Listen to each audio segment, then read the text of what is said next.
Donc, la capsule va discuter des stratégies qu'on peut utiliser pour aider le sevrage de la suce chez les enfants.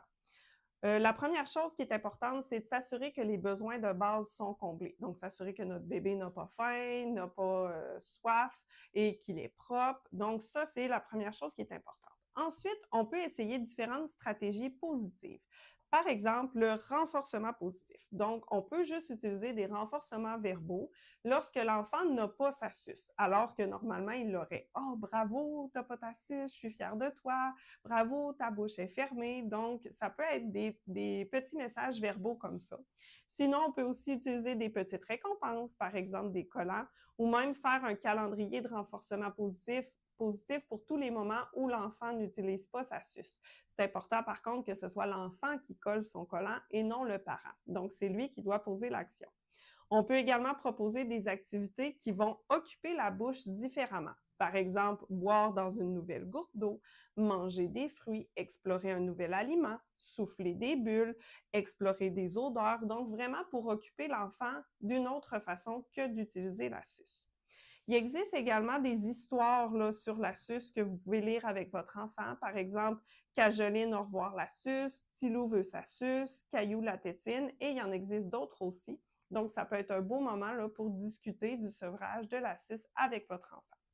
L'important, c'est d'éviter les punitions. Donc, de ne pas dire à votre enfant « Arrête de prendre ta suce, prends pas ta suce, t'en as pas besoin ».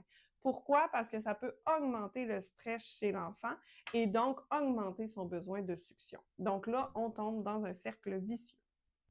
Maintenant, comment on va faire pour diminuer la suce quand notre enfant va se coucher, donc au moment du dodo? Ce qu'on peut faire, c'est d'adapter un petit peu la routine du sommeil. Donc, on peut ajouter une activité relaxante, on pourrait mettre un petit peu de musique douce, faire des petits massages, on peut lire davantage d'histoires à notre enfant, ou encore, on peut utiliser une doudou douce qu'on peut passer là, tranquillement sur le visage de notre enfant pour l'apaiser.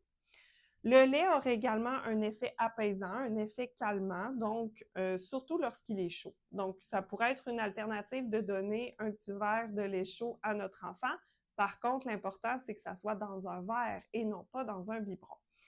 Avant de terminer, plusieurs se demandent quelle marque de suce est à privilégier. En fait, celle qu'on recommande le plus, ce serait la MAM Perfect. Pourquoi? Parce qu'elle est plus souple, plus mince et elle permet une position buccale un peu plus naturelle. Par contre, les recommandations sur le sevrage sont les mêmes, mais c'est la marque la plus recommandée actuellement. Merci de votre écoute.